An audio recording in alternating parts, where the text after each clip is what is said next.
Listo, chicos, que no había empezado a grabar. Listo, ahora sí, ya estamos grabando. Bueno, en la clase pasada hicimos un recuento primero iniciando por cuál era como el carácter polisémico que tiene la contabilidad y veíamos un poco todas las definiciones respecto al área o el concepto de ciencia, tecnología, técnica, profesión, ¿cierto? Y abarcamos un poco esos conceptos entre arte, bueno. Y eh, finalmente llegamos un poco a concluir cuál era el papel de la contabilidad en las organizaciones y en el Estado, ¿cierto?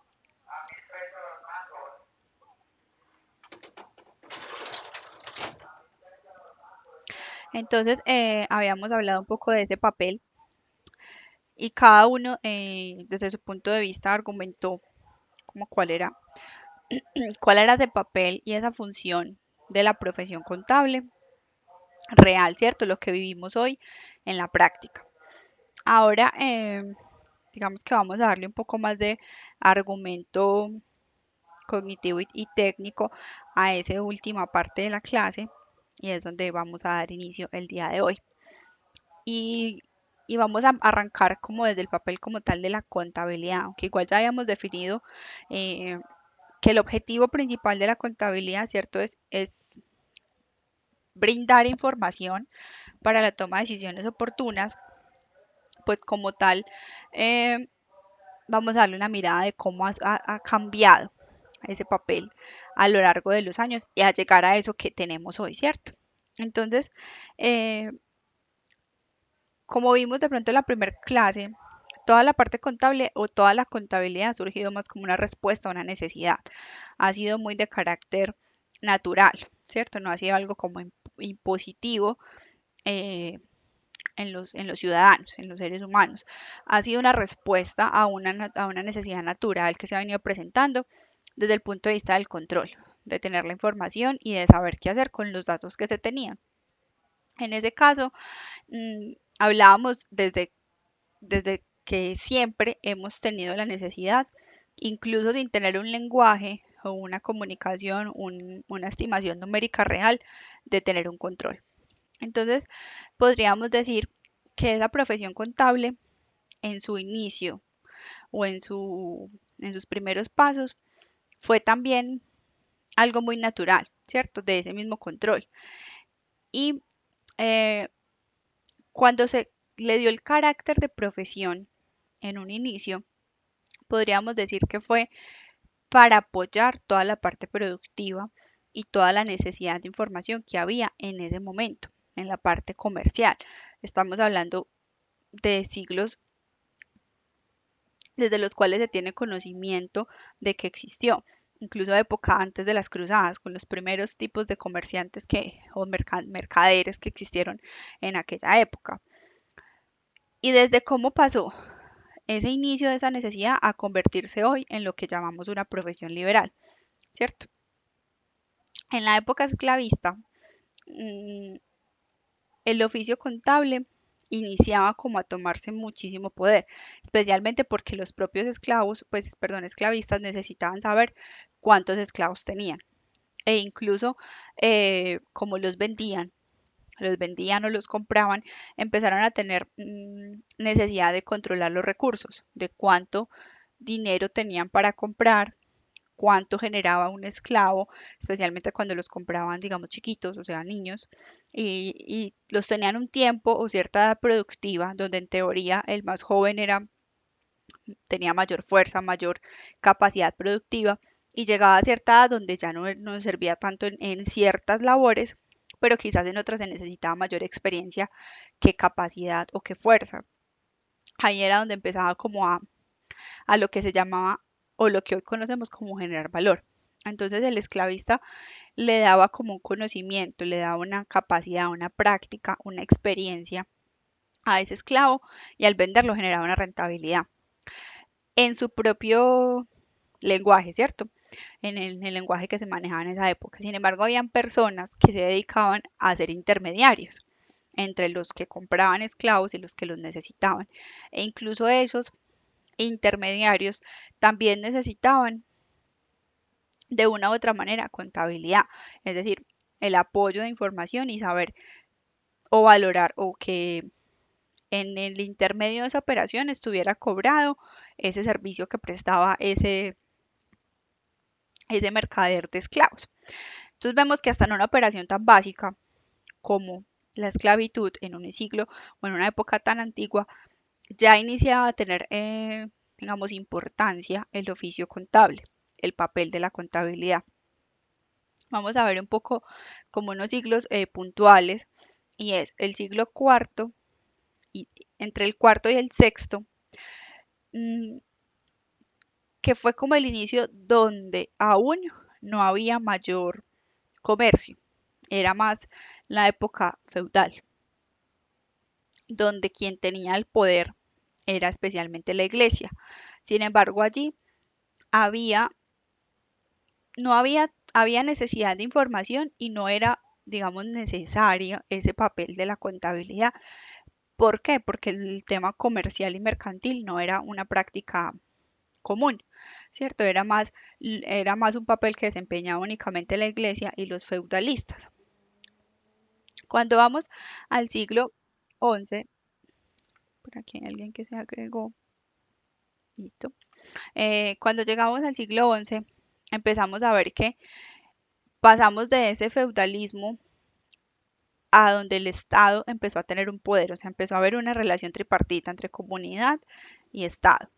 Y el Estado tenía que devolverle a la comunidad unas ciertas necesidades. Entonces empezaron a generarse unos impuestos en el régimen de convivencia, en el régimen eh, de sociedad, que necesitaban ser pagados.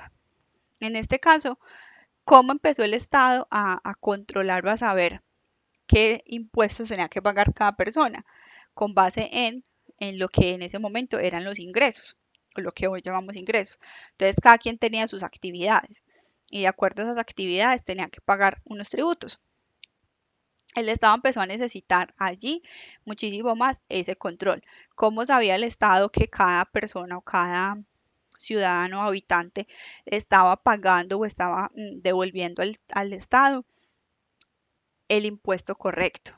Imagínense desde qué siglo estamos hablando, que empezó a haber la necesidad de que hubiera un contador, digámoslo así, lo que hoy tenemos, la figura que hoy tenemos, que estuviera respaldando que los impuestos y cada uno de los contribuyentes estuviera pagando lo que correspondía por ese concepto. Sin embargo, no es que exista, o sea, en esa época no era que existiera como tal la presión contable, pero desde ahí empezó a surgir esa necesidad.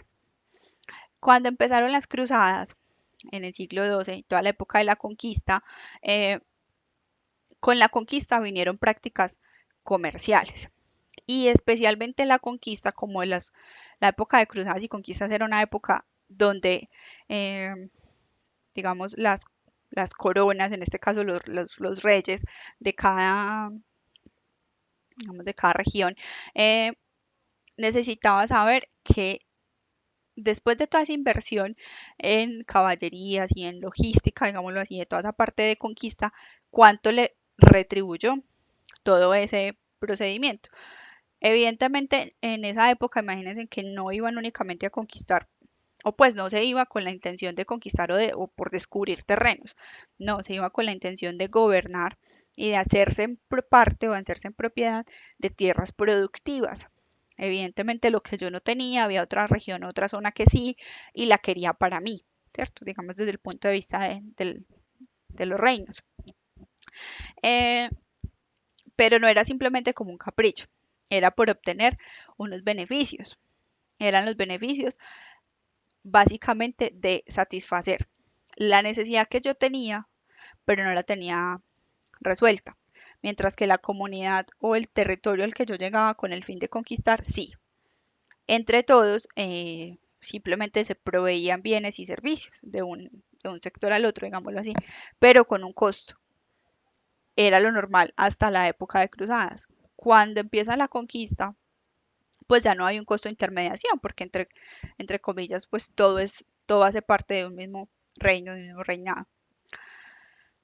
Ahí empezó a haber muchísima más como esa práctica de control. porque los mismos reinos al tener territorios tan grandes y tan lejos uno quizás del otro, empezaron a tener como subgobernantes, ¿cierto? Digámoslo así, en términos mucho más coloquiales a lo que hoy conocemos. Y eh, esa persona o ese encargado o esa figura del reino en cada tierra conquistada tenía que igual devolver unos tributos. No era que simplemente eh, lográbamos un terreno nuevo como reinado y hasta allí llegábamos. El haber llegado y conquistado unas nuevas tierras implicaba que la corona iba a seguir recibiendo unos ingresos y había alguien que tenía que controlar y generar esos ingresos. Ahí empezó muchísimo más a tener como importancia el papel de un contador eh, para la corona, ¿cierto? Entonces, evidentemente, como no era una profesión, digamos, básica, en ese sentido, como los reyes le daban una importancia dentro de su esquema organizacional, dentro de su estructura logística, pues empezó a tener mucho valor toda esa parte del conocimiento numérico.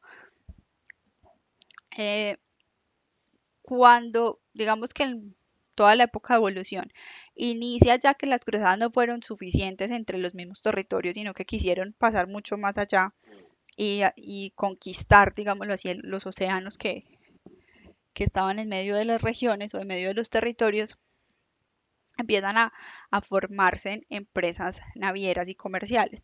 Es decir, que a través del océano, eh, entre distancias de terrenos bastante amplias, hubiera un comercio y un control.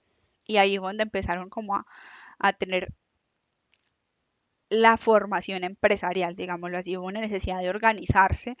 Entonces habían personas o dedicadas a la parte de navegación, de comercio marítimo, otras personas dedicadas a la parte de los muelles, organizar todo ese comercio que llegaba a través de los mares, y otra persona que desde el muelle, digámoslo así, lo que conocemos como muelles, lo distribuía a los mercados locales.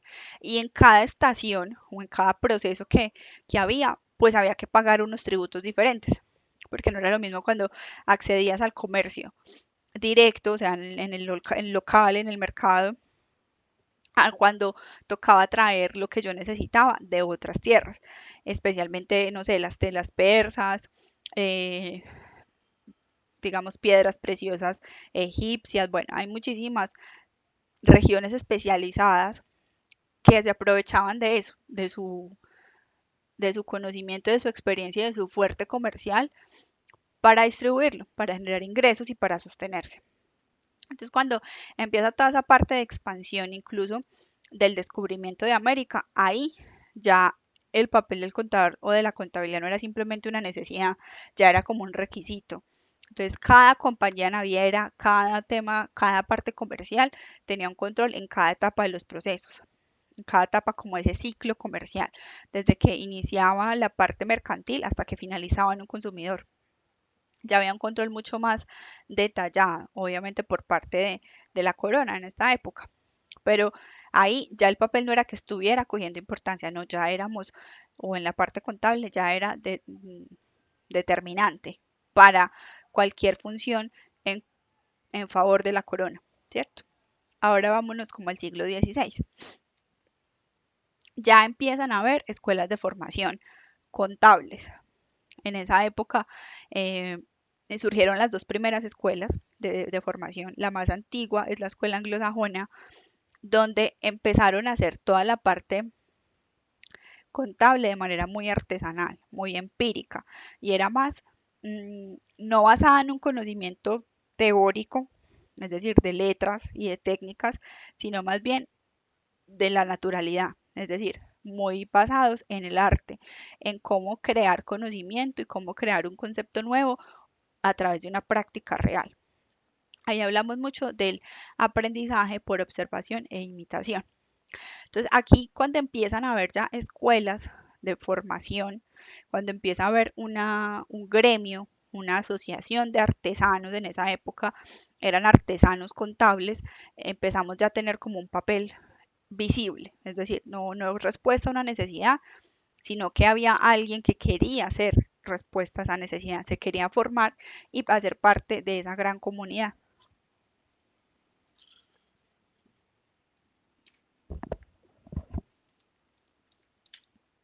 Entonces, cuando empezamos a hablar de las escuelas, la primera parte que surgió en toda esta época de después de toda la conquista y después de todas las cruzadas, empezamos a hablar de una escuela anglosajona y de una escuela latina, más o menos como estaba dividido, digámoslo así, la estructura geopolítica o digamos definidos o distribuidos los continentes. Entonces estaba dividido como en dos escuelas. La primera es la escuela anglosajona. Esta se caracterizaba por el pragmatismo, es decir, como que la práctica era la que generaba el valor. Allí no había tanto conocimiento, tanta doctrina, digámoslo así, sino que había más práctica. Era lo que reconocía la escuela anglosajona y entonces esta era la parte del arte, la parte artística, cuando se empezó a considerar la contabilidad como un arte en sus primeros inicios, porque era el tema práctico, ¿cierto? No había ninguna doctrina o conocimiento, cada quien lo hacía como creía que era o de acuerdo a la respuesta a sus necesidades personales o individuales de quien necesitara o hiciera uso de la contabilidad, pero sin ninguna parte de técnica o de ciencia, ¿cierto? Eh, Después inicia la escuela latina. Y la escuela latina ya sí se interesa en que haya un conocimiento, es decir, que haya un tratamiento académico detrás de la práctica contable. Entonces la escuela anglosajona creó la Comisión Interamericana de Contabilidad. Eh, me voy, me voy mucho a la historia más reciente y entonces estamos hablando de que en 1982, pues reciente entre comillas, ¿no? Pero reciente para todo el proceso que ha surgido y es donde se empieza a hablar de una teoría fundamental de la contabilidad. Ya hablamos ahí del concepto de partida doble, ¿no? Ya estaba estipulado y se manejaba el concepto de teoría de partida doble. Sin embargo, esa era la única teoría que había, ¿cierto? Era el único concepto y dogma que se tenía en la parte contable. Entonces, se buscaba que bajo ese dogma, bajo ese principio, se pudiera mejorar la calidad de la información que se tenía. Y dejáramos un poco como eso que se hacía, mm, digámoslo así, empíricamente por cada uno de los individuos que lo practicaban, a que todos se unieran a hacer una formación conjunta de todas las prácticas individuales que cada uno ejercía. Pretendió incluir nuevas características a la información y estaba buscando como solución a las dificultades que se estaban encontrando en ese momento. Entonces, lo que hizo esta escuela fue como agremiar a todas esas personas que desarrollaban la parte contable a que hicieran como una única manera de práctica real, ¿cierto? En este caso no había pues un método de investigación, simplemente era el conocimiento, o sea, lo que ya se traía o lo que se tenía, de ahí se partía. Aquí seguíamos siendo muy empíricos con la contabilidad, eh, digamos, clasificada como un arte, pero que para ser parte de ese arte igual había que tener una práctica antes de, ¿cierto? No era como, yo quiero ejercer contabilidad o yo quiero hacer parte de la contabilidad y ya. Exigían como una especie de conocimiento pragmático donde en esta escuela lo adquirían a través de todo lo que las otras personas ya habían aportado. La escuela latina. Eh, la escuela latina ya se fue mucho más a creación de conocimiento. Entonces ya decía como, el postulado era como más o menos ya tengo toda la parte del arte, del conocimiento, de la experiencia, pero vamos a crear conocimiento, vamos a tener eh, un fundamento epistemológico, vamos a reexpresar todos los conceptos que hoy tenemos contables y los vamos a simplificar. Vamos a tratar de con esa misma práctica y con esa misma experiencia que se trae, consolidar toda esa información de una manera ordenada. Entonces ahí fue donde empezaron a hablar de estados contables. Todavía no hablamos de estados financieros, sino de estados contables. Entonces pasamos de los libros y de toda esa información que se llevaba de alguna manera de forma generalizada a llevarse un estado contable. Fue como la primera parte del conocimiento. Entonces en esta escuela promovieron como esa primera resumen de información mucho más organizado, con unos requisitos puntuales, para así empezar a generar información, incluyendo algo, y allí como de alguna manera cambiar el concepto. Entonces lo que se manejaba como ganancia, empezamos a llamarlo de alguna manera mucho más sofisticado. Entonces empezamos a hablar de un superávit, de todo lo que generaba cualquier tipo de producción en términos de lo que conocemos normalmente o comúnmente como rentabilidad, pero a través de informes, y tener un control mucho más exhaustivo y preciso de esa generación de superávit, es decir, de esa generación de utilidades, contribuyendo con el desarrollo de la sociedad. Entonces aquí empezamos a hablar de la contabilidad social y que el fin, o sea, en esta época de la escuela latina lo que se hablaba era que la contabilidad tenía un fin social y era aportar a la riqueza de la región, o sea, la riqueza de todo el factor, de todos los sectores económicos, de todos los sectores productivos, de todos los sectores, que la contabilidad lo que hacía era impulsar el desarrollo, era impulsar lo que de pronto en la última pregunta hacíamos la clase pasada, y era cómo creían ustedes que impactaba la contabilidad en el desarrollo económico de un país. Miren que lo que vemos hoy, o el criterio que ustedes tenían hoy, no es muy diferente de lo que hace muchísimos años se plantearon. Y es que la contabilidad era necesaria para ese desarrollo. Entonces empezamos a hablar que la contabilidad no solamente tenemos un objeto de control, sino un objeto social, un objeto de desarrollo económico de comunidad. Cualquier disciplina puede ser estudiada científicamente. Entonces aquí empezamos a hablar que para poder pasar de que la contabilidad era un estudio, perdón, un arte, a una técnica, que fue lo que trató de hacer la escuela latina, y empezar a migrar un poco al concepto de ciencia, eh, había que plantearse que la ciencia pues viene el carácter de disciplina, ¿cierto? Cualquier disciplina es una ciencia. Y en ese sentido, toda ciencia tiene un método y un objeto, como la estructura del concepto. Entonces, el método científico o el método de investigación que se utiliza lo que hace es formular una estructura y construir un sistema técnico o digamos, técnico no es la palabra, se me fue, como un sistema normativo donde pueda tener unas bases para que desde ahí, de un conocimiento básico y plano, se genere más conocimiento, se genere aplicación, de acuerdo al tema de evolución y de razonamiento lógico que tiene cada ser humano y quien aplica esa disciplina.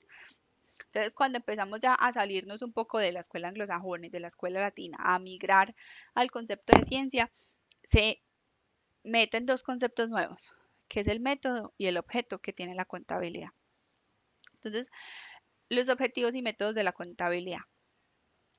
Eh, cuando hablamos de la contabilidad, siempre hemos dicho que es mucho más práctico, ¿cierto? Ha sido mucho más por tradición, por necesidad, y, y a eso le han venido acompañando, digamos que aportes o postulados técnicos, de alguna manera, es decir, que fueron el pensamiento o la ideología de alguien y que muchas personas la siguieron aplicando, siguieron siendo eh,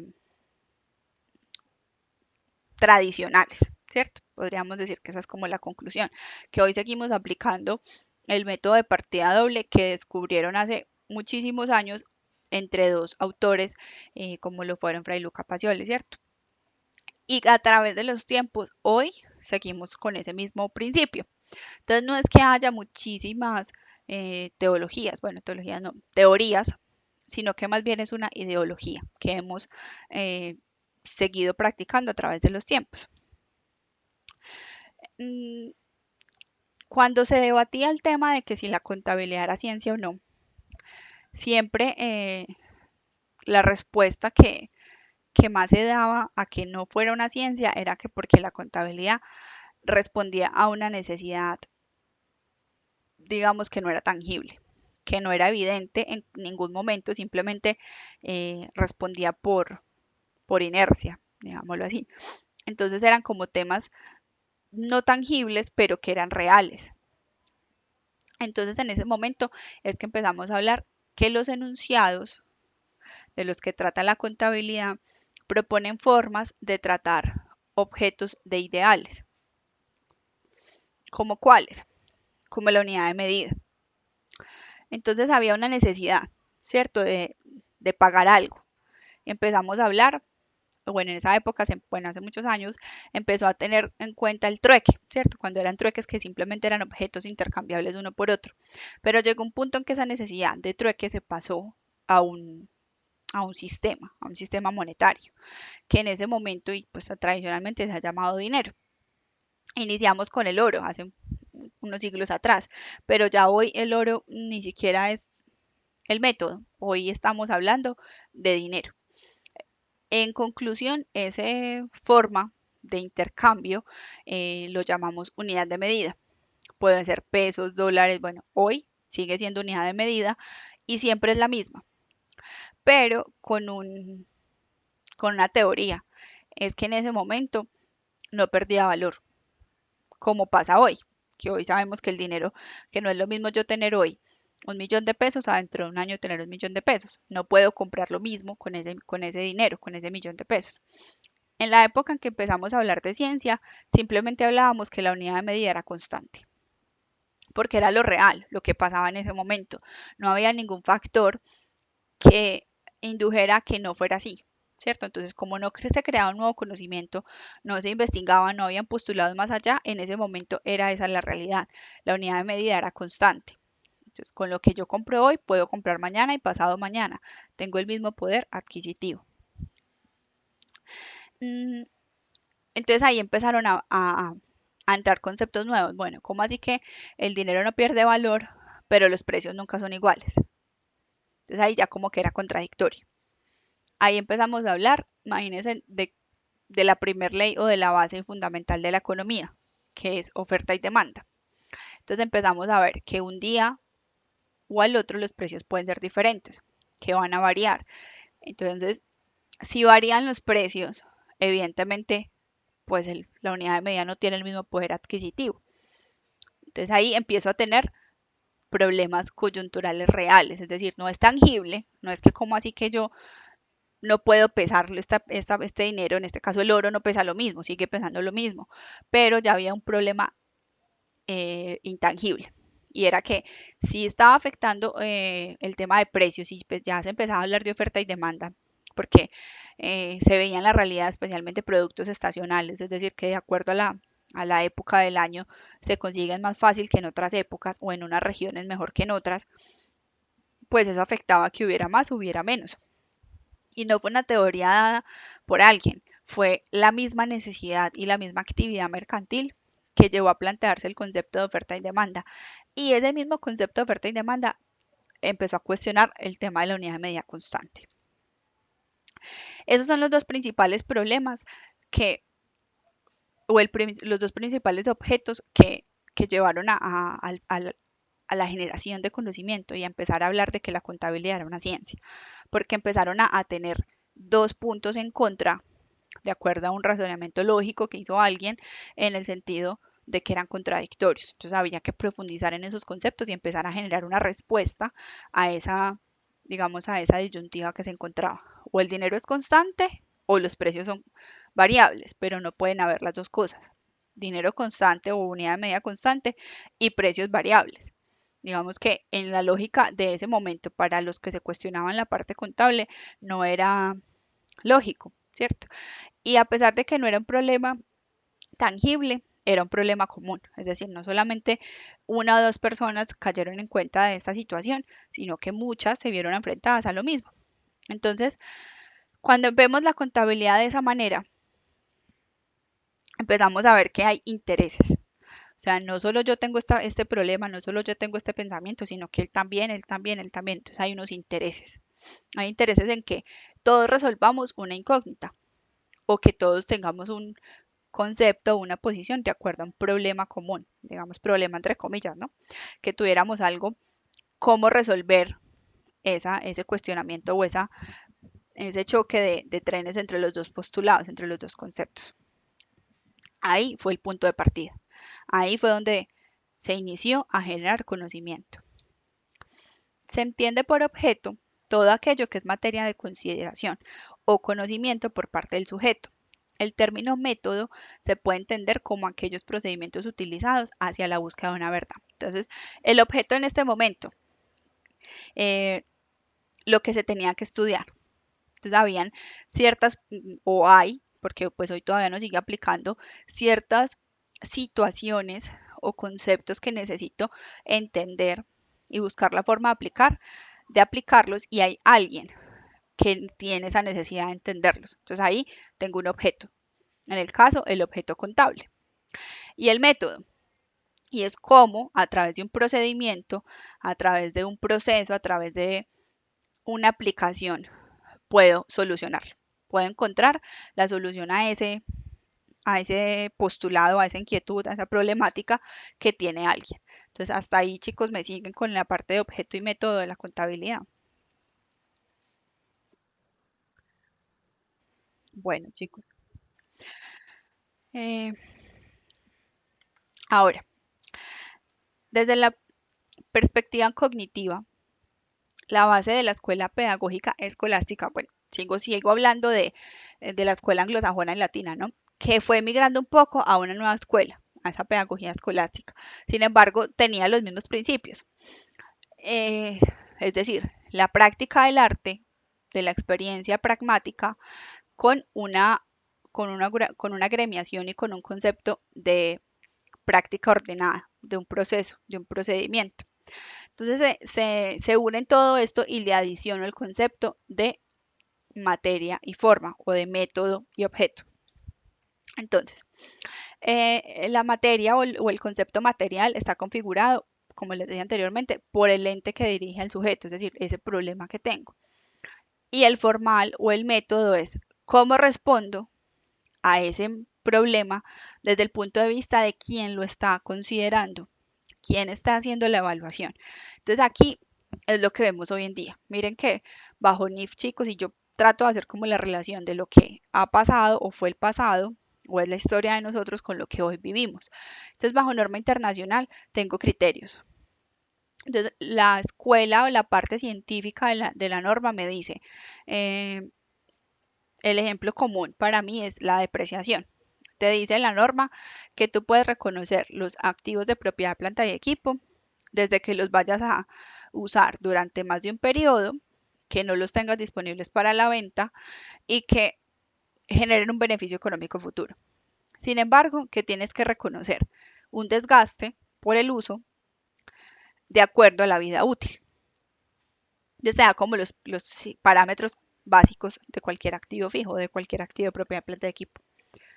Y te dice, ¿cómo va a reconocer usted ese desgaste? Entonces tengo el método línea recta, o tiene el método identificación específica, o tiene el método de, ay, se me fue, decreciente, se me fue, unidades decrecientes. Entonces tiene tres formas, o sea, tiene un procedimiento. Pero el objetivo que tiene ahí que reconocer es identificar el desgaste de su activo de propiedad de equipo. ¿Cuál es el desgaste? Ah, bueno, entonces resulta que para mí el desgaste es este, para Juana el desgaste es otro y para Pepe el desgaste es otro. Ahí viene la parte cognitiva, donde es el sujeto quien interpreta y quien identifica ese postulado, ese conocimiento básico que tengo.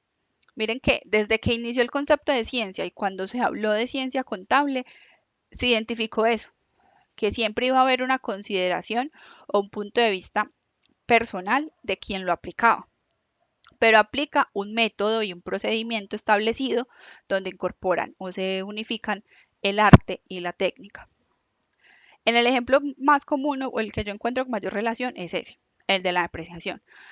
Sin embargo, también hay otro común, el de los inventarios, por ejemplo. Cuando la norma te permite o te dice cuáles son los pasos para reconocer un inventario, qué tienes que reconocer, pero te da los métodos para clasificarlo, para tener un control de ese inventario. Entonces te habla de, ¿ustedes recuerdan los métodos de valoración de inventarios.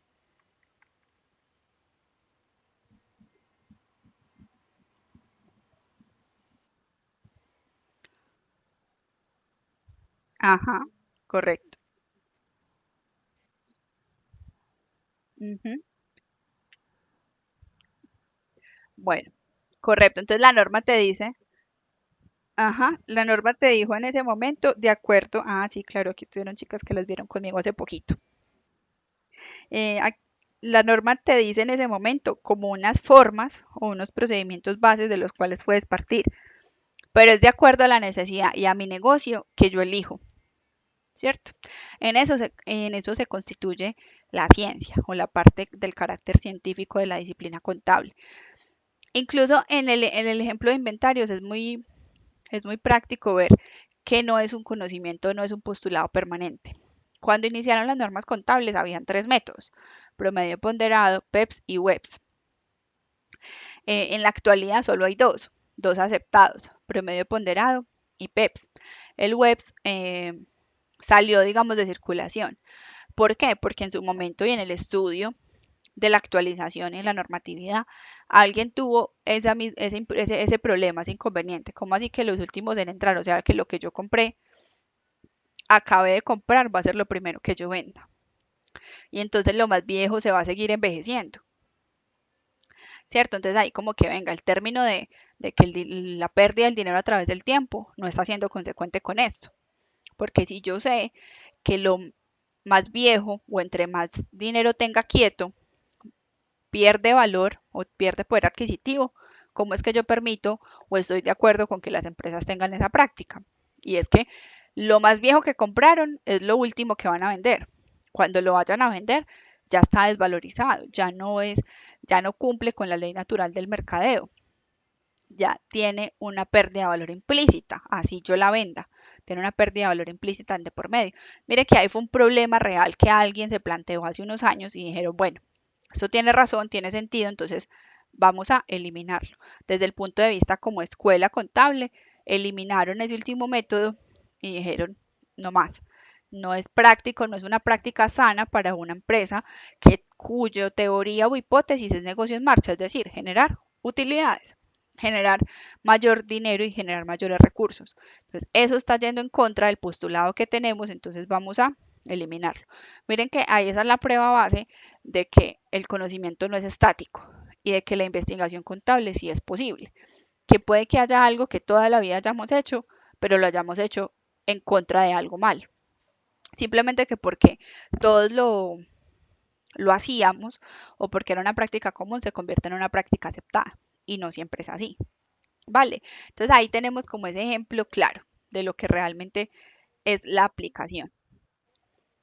El método contable es un objeto de conjunto de postulados, lo que les hablaba ahorita, lo que tenemos hoy, norma internacional, y unas premisas que permiten someter a observación la realidad económica, es decir, con los postulados cada empresa mira o cada aplicación o cada entidad que va a aplicar la norma internacional tiene como mirar qué le aplica a su realidad, a su propia necesidad y expresa en ese lenguaje o en esos aspectos que nos pusimos de acuerdo, es decir, en esas normas y principios, la realidad de esa observación que hizo.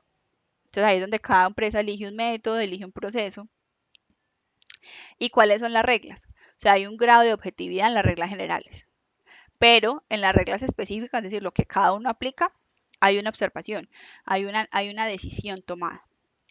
Y esa decisión genera un resultado, genera que haya una información valiosa, que tenga un valor agregado ese proceso que se realizó. Entonces, cuando tengo todo eso, es que estoy hablando de que la ciencia contable cumple con el estándar de objetivo y método. Cumplo con el estándar de ciencia. Y es lo que hoy tenemos. Cuando empezamos en el siglo XVIII a hablar de la ciencia contable, se empezó por ahí. Y hoy, siglo XXI, seguimos hablando de ciencia contable con un objetivo y un método. Para todos, claro, hasta ahí, ¿alguna duda?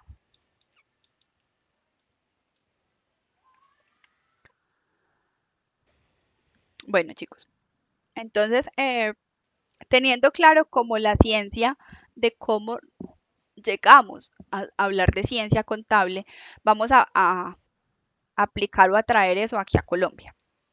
¿Cómo empezó a formarse la profesión en Colombia? ¿De dónde empezamos a hablar que en Colombia hay o se aplica contabilidad? De pronto alguno sabe, alguno ha escuchado algo al respecto. ¿Desde cuándo en Colombia hablamos de profesión contable o se normalizó la contabilidad? ¿Alguno sabe? ¿Alguno ha escuchado algo?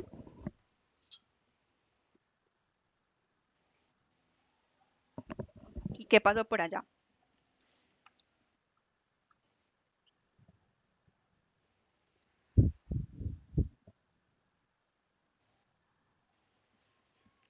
Bueno,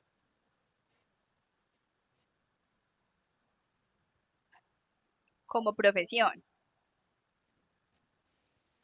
Bueno, sí, está muy cerca de lo que realmente sucedió. Muchas gracias por el aporte. Mira, realmente empezamos a hablar en Colombia más o menos en el siglo XIX. O sea que no hace mucho, ¿no? Miren que en el mundo estamos hablando incluso del siglo XII, cuando empezaron las cruzadas, pero en Colombia no tanto. En Colombia estamos casi que en el siglo XIX, fue como donde se empezó a formalizar. Entonces, eh, empezaba a sentirse esa misma necesidad que habíamos visto en los, digamos, en otras regiones del mundo, y se reconocía que había una necesidad de información contable, pero todavía no había como un desarrollo masivo, es decir, era como un beneficio o era un privilegio para algunos pocos poder tener acceso, poder tener conocimientos de ese ámbito contable. En los primeros en los primeros años del siglo XX, 1900, 1929, empezó a generarse como un colectivo que empezó a decir, venga, necesitamos enseñar comercio en las instituciones. Tiene que haber una práctica o una orientación profesional a la realidad comercial que se vive.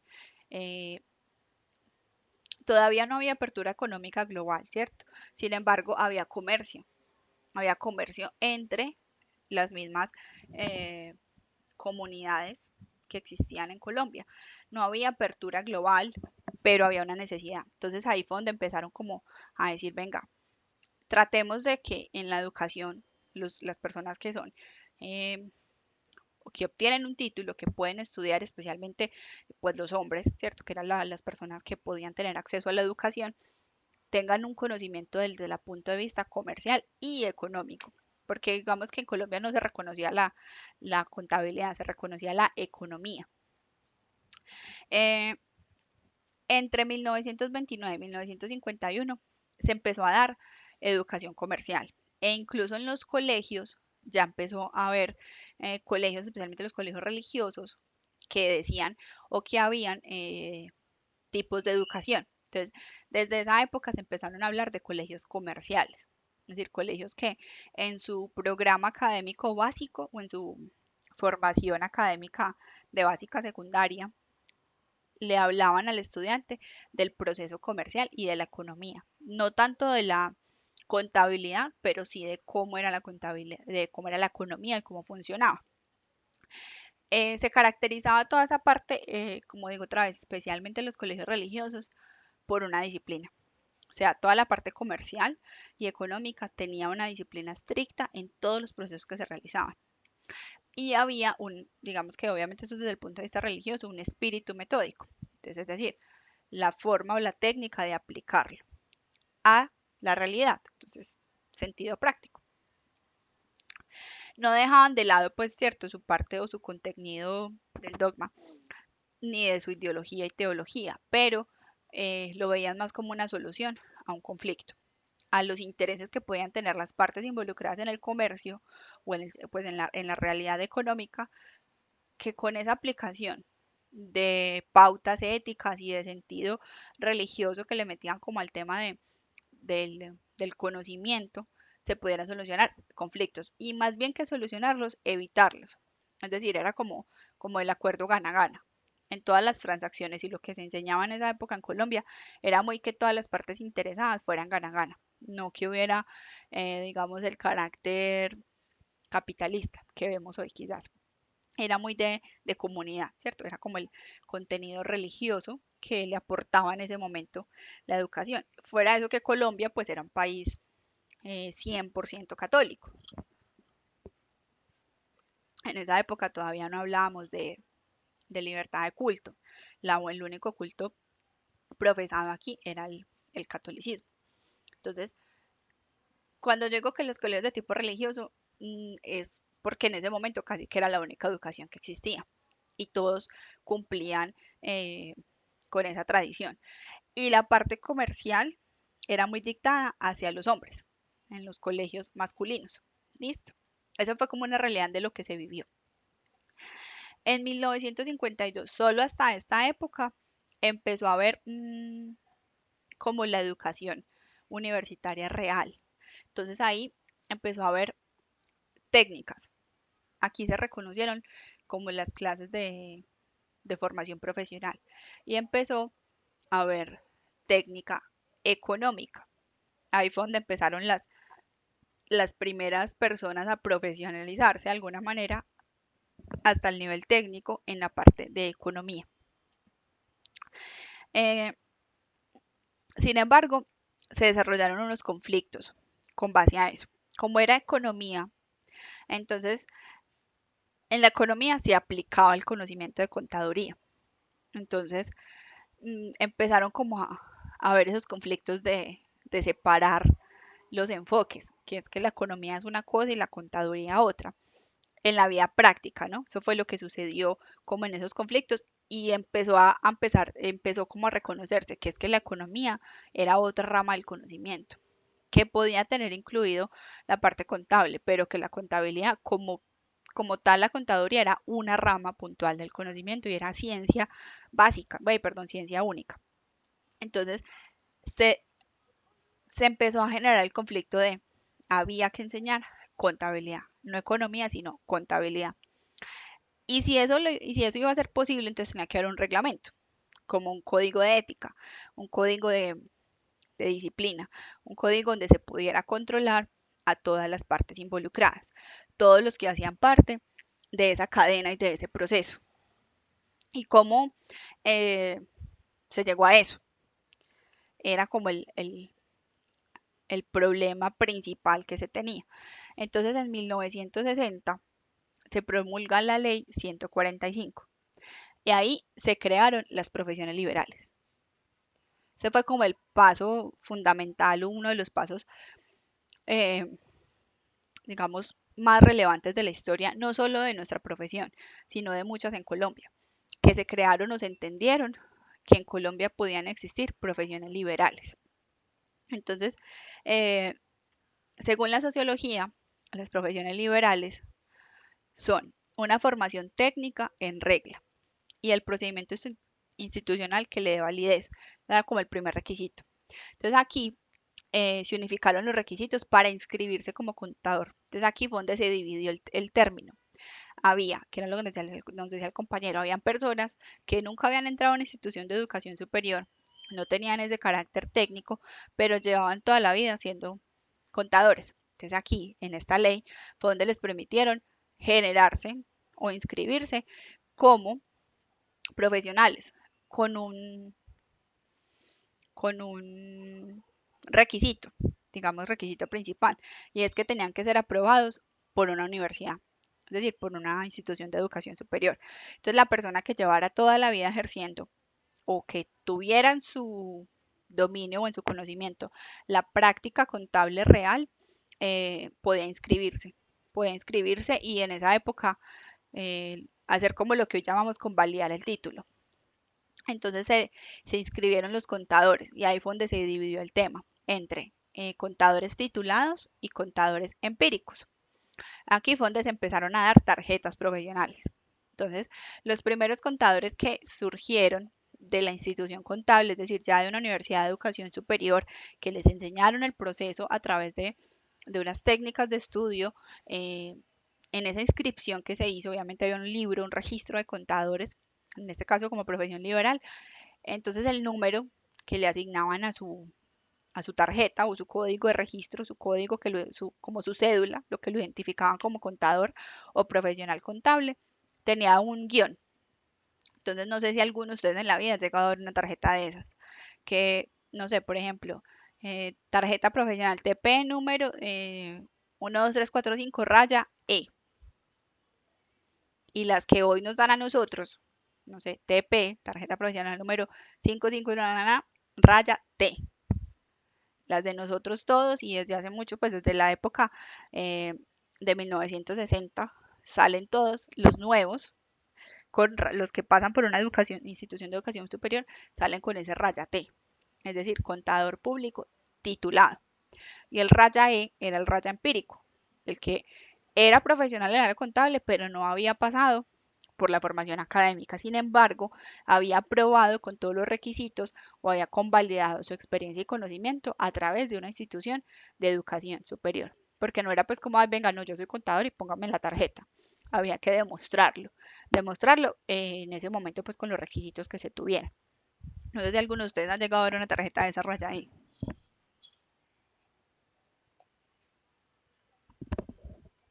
Yo no creo. Eso la verdad, pues estamos hablando de hace muchos años, ¿no?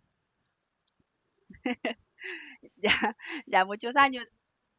Sí, seguramente. No, mira que yo creo que sí, pues podrían haber, no sé, ¿será que sí hay personas vivas? Pero en teoría sí hay, pues deberán existir, ¿no? Porque tendrán que en este momento, por ahí 80, 90 años esas personas, póngale que tuvieran como esa época. La mayoría obviamente ya fallecieron, ¿no? De los que se inscribieron en esa época. Pero puede que existan, no tanto que ejerzan, ¿no? Porque pues quizás ya son personas muy mayores, pero que tienen un gran conocimiento. Yo creo que tienen muchísimo conocimiento porque fueron los que aprendieron con lo que había, con las herramientas que se tenían. Y al empezarse a formalizar la educación, al cumplir con unos parámetros de conocimiento y al generar ya la ley, ¿no? Porque la, ay, ¿cómo se dice? Yo me acuerdo cómo es que el número de esa ley, espérenme, les digo. Ay, creo que es la ley 43 o 143, no estoy segura, ahorita pego una ley y les confirmo. Ya había unos criterios y unos conceptos básicos de lo que se entendía como principios de contabilidad generalmente aceptados, que era lo que empezó que empezaron a instruir las universidades a partir de los años 50. Eh, y estos contadores que tenían toda la experiencia simplemente tuvieron que aplicar esos postulados básicos, pero que ellos ya lo sabían, ¿cierto? Porque ¿cómo se construyeron esos postulados básicos? De acuerdo a lo que había.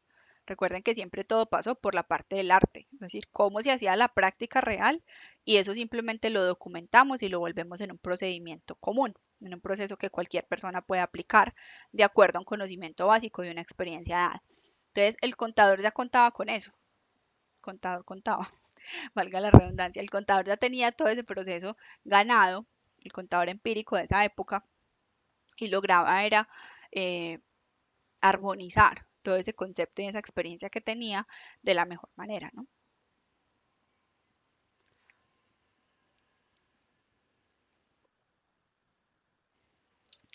Eh,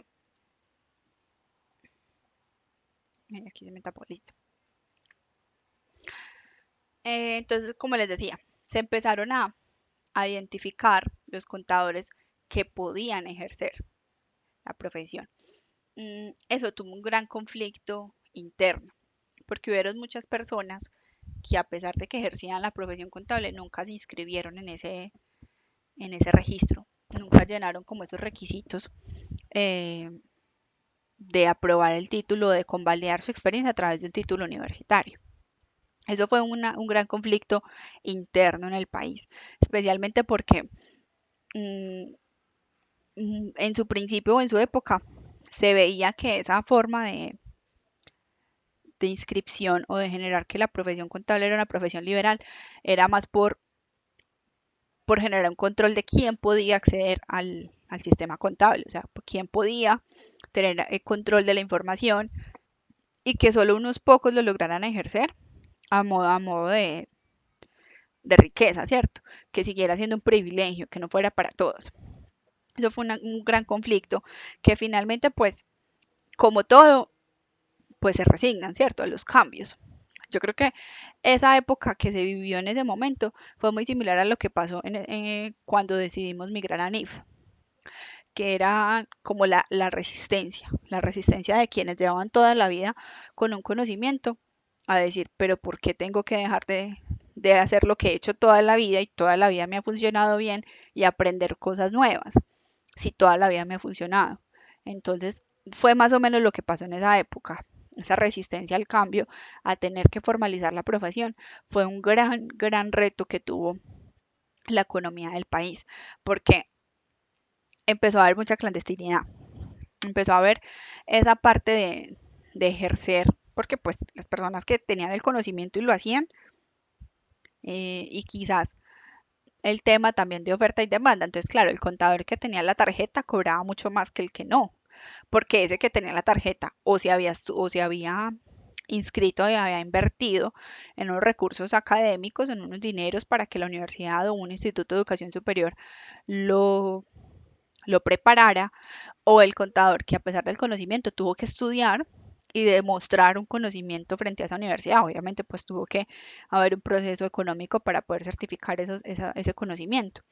Entonces empezó a haber como una clandestinidad y la profesión en algún punto de la historia fue considerada ilegal.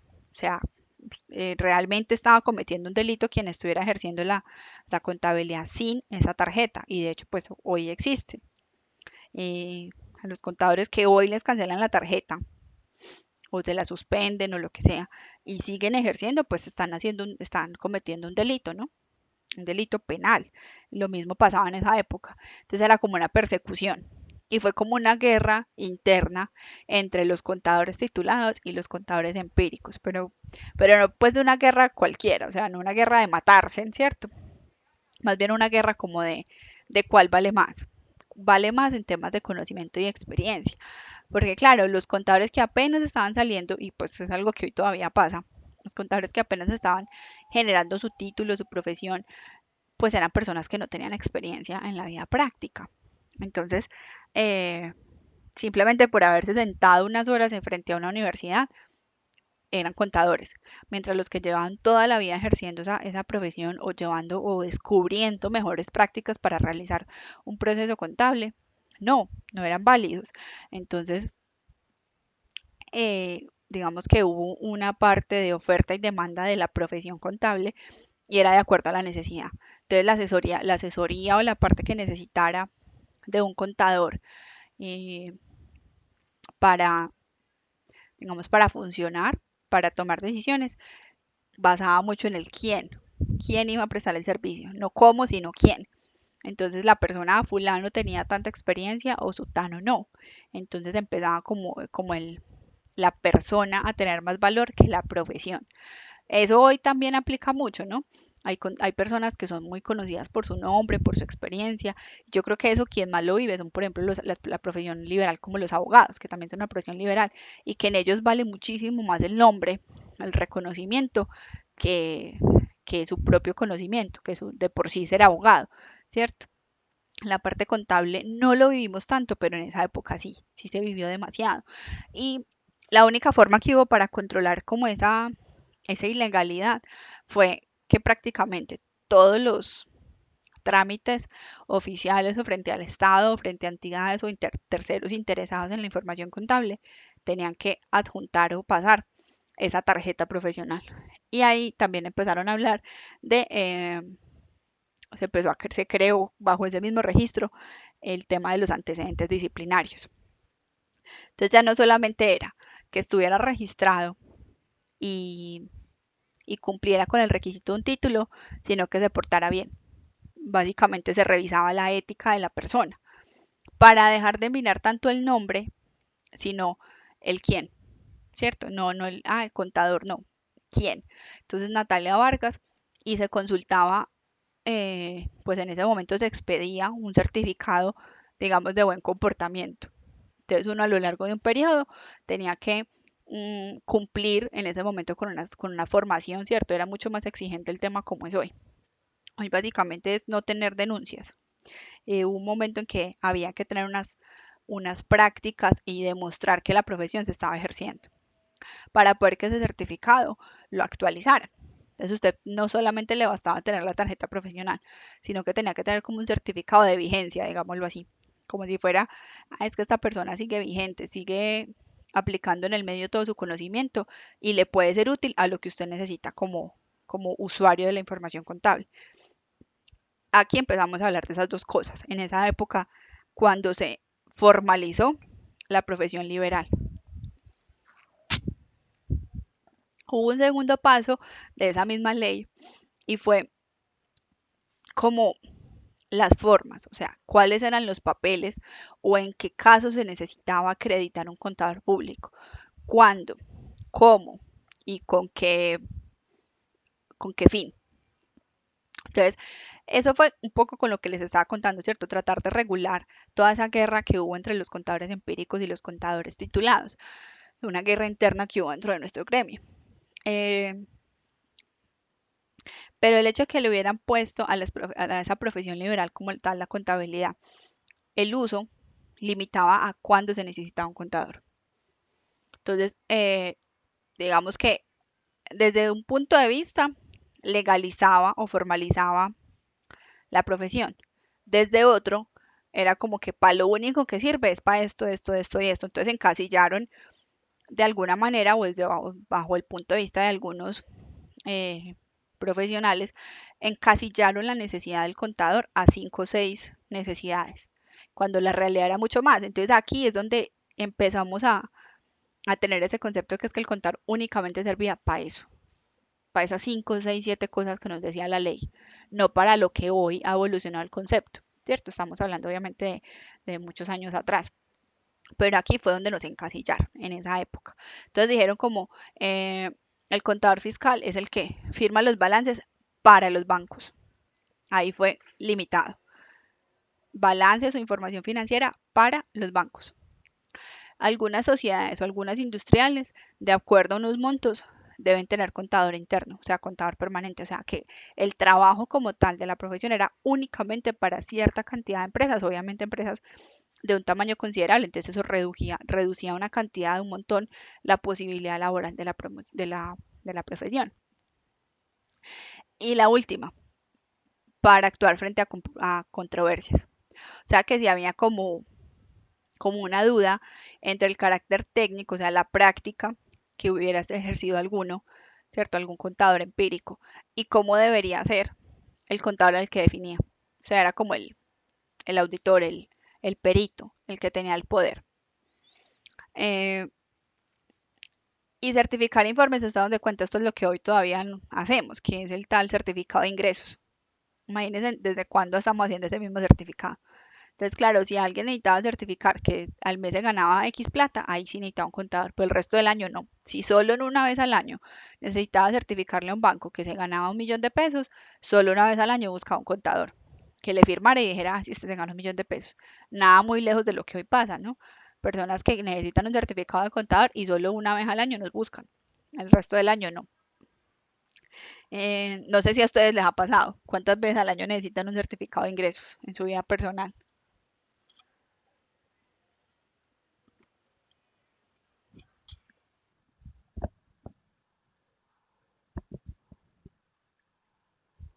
Yo en la parte personal, por ejemplo, no lo hago.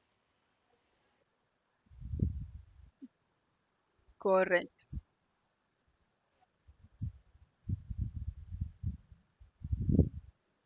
Sí, correcto. Yo en la parte personal no los hago, solo los hago para mi familia. Pues que de verdad yo sepa a que sí tienen ingresos y de qué se dedican. Pero yo en la parte personal, ay, que es que necesito un certificado, no sé qué. Yo no. Y a veces eso es una situación personal súper incómoda, porque a veces es la tía de uno, que la compañera del trabajo, la mamá de no sé quién necesita un contador. Y uno es, ah, bueno, sí, yo le ayudo. Entonces, la forma con la que yo me salgo, ¿cuánto me cobra? Un salario mínimo, ya no me vuelven a llamar.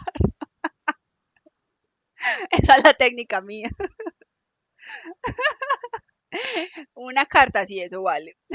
Ya no me vuelven a llamar, entonces ya me salgo. No tengo que decir no. Ahí les doy un tip. Ese es mi tip. Con esa no me vuelven a buscar. Pero a mí en la parte personal me parece súper arriesgado. porque es todo lo que significa, es el riesgo de nuestra firma. Y como nosotros somos profesión liberal que da fe pública, que aparte somos la única que 100% de su firma se convierte en fe pública, pues no, la verdad no está como en mi criterio de ética personal. Cuéntame, me van a preguntar algo.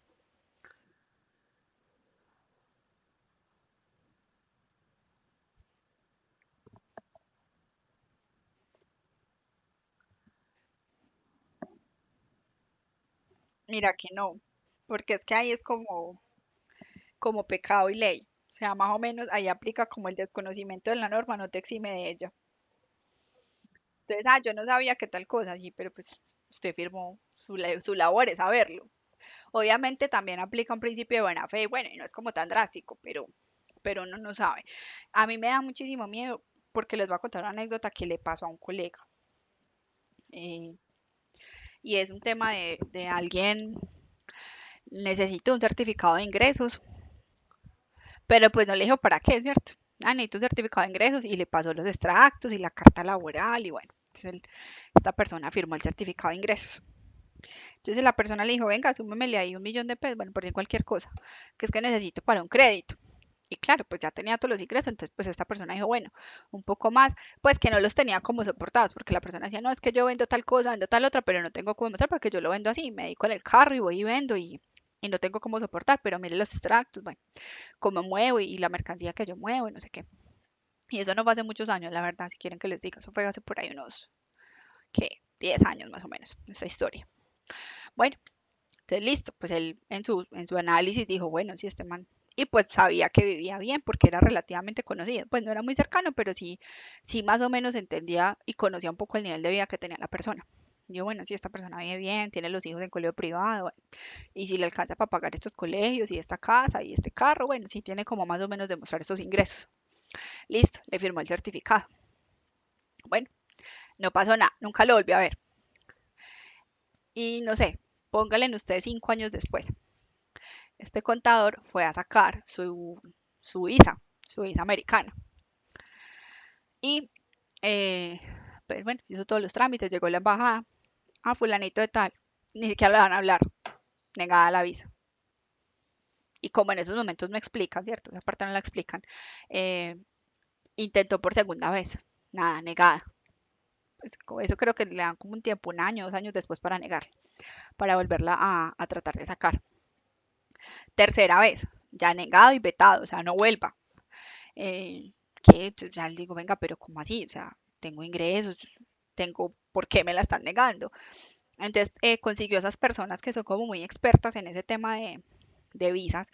Fuera de eso, la esposa de él sí tenía visa americana, pero porque él, pues ya era más un tema, porque como el abuelo de la pelada sí era ciudadano americano.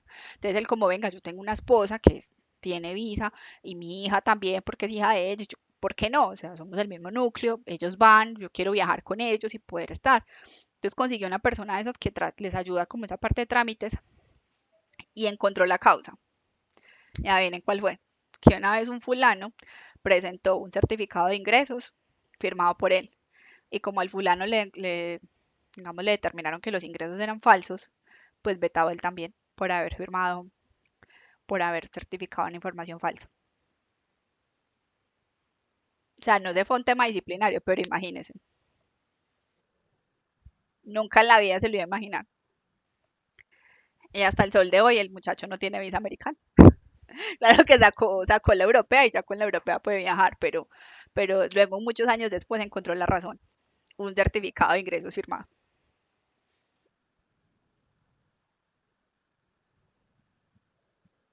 No, no, porque es que eh, la verdad no sé, no conozco el detalle cómo fue el proceso de la persona, de la inicial que presentó ese certificado, pero básicamente para poder que a ti digamos, te instauren un proceso disciplinario, tiene que haber una demanda, una denuncia. Y si nunca existe, entonces no pasa. Y en ese caso, pues no sé cómo será el procedimiento de la embajada, pero ellos como tal, que quienes tenían como demostrar de pronto de alguna manera, porque cómo llegaron a determinar que la información no correspondía a la realidad, pues no tengo ni idea. pero eran ellos quienes debían iniciar el proceso disciplinario sancionatorio y nunca lo iniciaron. Pues, pero, eh, o sea, la verdad es que él haciendo como cuentas, dijo, no, pues este es el único que yo he hecho como así como sin estar tan seguro. Y ahí y por ese cayó. Pues miren que no es un tema disciplinario, pero le afectó en otras cosas de su vida. No es un tema de sanción y de cárcel, pero puede así tan inocentemente como ese, puede llegar a cosas mayores que uno no sabe para qué los van a usar. Entonces, como nosotros damos fe pública, hay que tener mucho cuidado con ese tema. De hecho, miren que ese es el punto 3 de lo que vemos en la presentación. En esa ley se constituyó la Junta Central de Contadores. Y en ese momento esa junta lo que hacía era un carácter disciplinario, o sea, controlar en la ética profesional de los contadores.